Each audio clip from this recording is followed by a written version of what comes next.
Hey everyone, fashionably late is my tabletop review of the Benchmade 810 Contego. I promised this video a long time ago. College and tons of other things kind of kept me from being able to complete this review. Hopefully I'll be able to get back in the swing of actually making videos and reviewing some products. Just the basic overview of the knife. First, all the technical specs. The blade length is 3.98 inches. The overall length is a little bit over 9 inches. The closed length is 5 3/8 inches. The overall weight on this knife is listed at Benchmade at 5.92 ounces. My scale reads this at 5.8 ounces, so definitely not a light knife. The blade steel is CPM M4 steel. Let me see if I can get that to focus in. Sorry guys. Come on, camera. Work with me here. Yeah, there we go. CPM M4. It's an Osborne design. I think their Rockwell hardness on this knife is 62 to 64, so a fairly it's a fairly hard Rockwell hardness. This steel is considered semi-stainless, and let me tell you right now, I live in a fairly humid area, but I've carried this thing for 6 months straight. I've never stored it, so I've never really put oil on it too much. I put oil on it every once in a while, but honestly not that much if I wasn't going to carry it for 3 days or whatever. But I've carried this knife straight for over 6 months now, so I feel like I can give a fairly adequate review on how it's going to carry and all that type of stuff. But what I was going to say is as you can see here, the Benchmade is starting to rust because it's etched through this coating, so the actual Benchmade marking is rusting. So, and this knife hasn't seen water or anything like that other than to clean it, and then I thoroughly air dried it.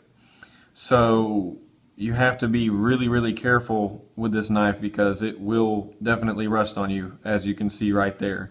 Which is fine. This is a super steel. I love the steel, so I'm willing to have a slight amount of rusting on the logo to have the steel. The steel is one of my favorites. Just going over, I guess we'll go over the bad things first, and then we'll finish up with the good things. Bad things about this knife. Not bad, but things that could have been improved upon. Blade centering.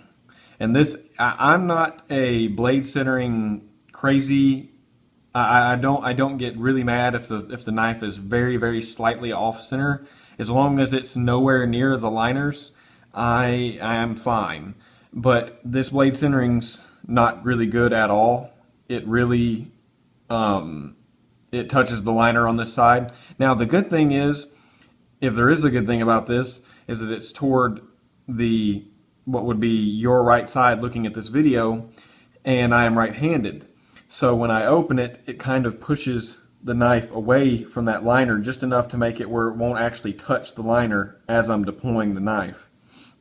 So I guess that's a good thing that I'm right-handed, but left-handed people would be pushing this particular knife into the liner as they were opening it and scratching the blade coating, which, as you can see, let me see if I can get that in focus.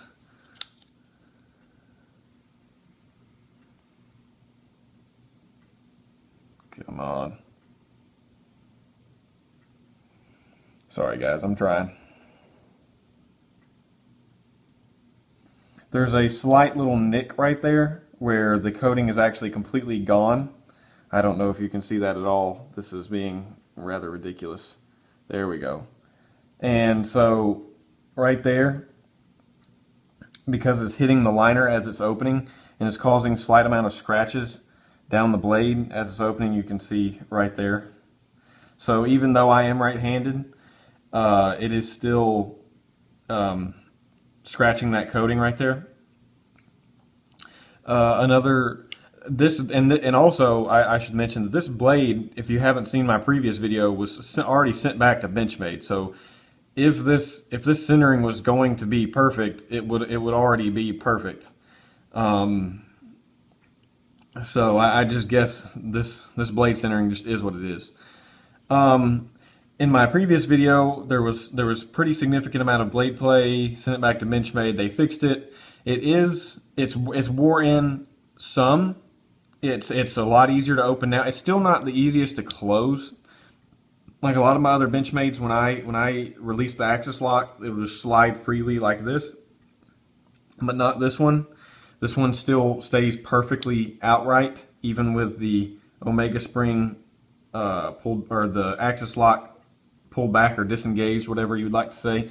So it's still definitely not super smooth, but it is a bank vault now. There's just nothing, even at the very tip of this.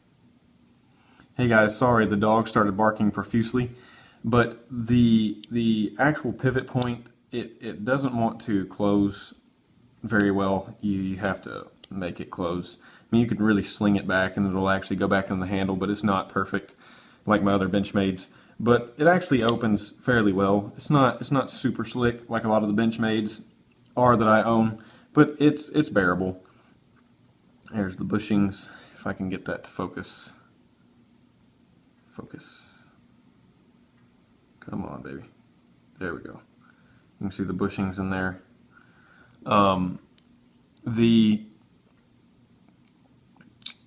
The handle itself is really nice. I really like it for what it is, you know, for the tactical philosophy of use, the self-defense philosophy of use.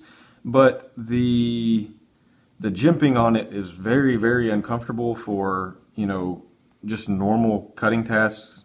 So that 1 in 100 million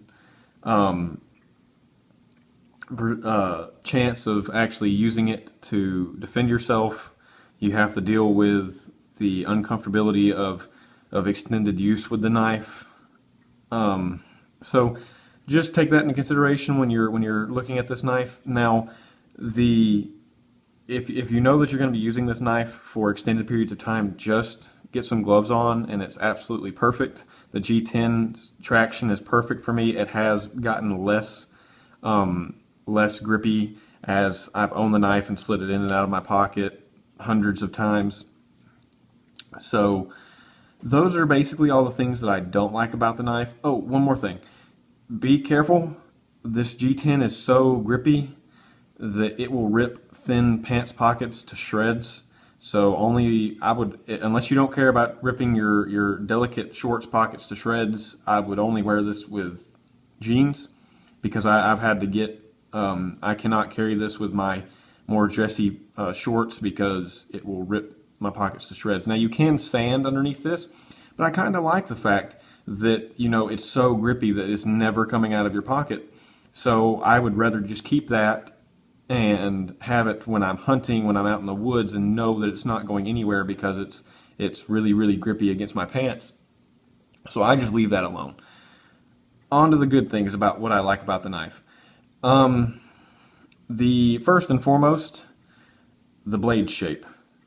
The reverse Tonto, the Osborne reverse Tonto, is by far my favorite blade shape, period, because it gives you an incredibly strong tip, very, very strong tip,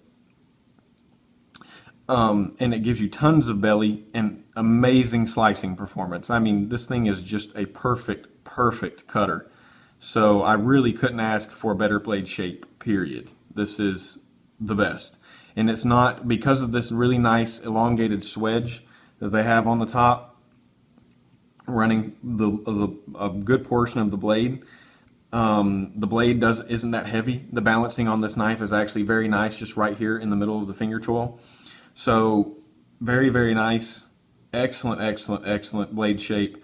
CPM M4 is a steel, and I've used this to cut a lot of stuff in the past 6 months, and it's still razor sharp. I mean, just now it hasn't been hard to use. It hasn't been cutting hundreds of boxes of cardboard, but opening tons of packages, whittling sticks, slight outdoor use, like a couple of hacks on a couple of limbs, and there was one tiny burr right here in the blade right here, and just a quick run over a ceramic rod on both sides 3 or 4 times, and the blade is just razor sharp again. So I'm willing to take that little bit of rusting for this amazing of a steel. The actual handle itself fits really well. In the forward grip, I mean, you can tell, even my hands are slightly sweaty right now. My hands are not going to move on this knife whatsoever, and it also is perfectly comfortable for the reverse grip. This part of the clip is actually perfect where my middle finger would go in the reverse grip, so I can have my hand right there, and it's just perfect. So really nice handle, aside from the copious amount of jipping may be slightly uncomfortable to some people. This knife obviously is in Benchmade's black class lineup, so you know what you're getting. You're getting a tool that can help save you in an emergency situation. So in that line of duty, that usage, I think that this thing would absolutely excel.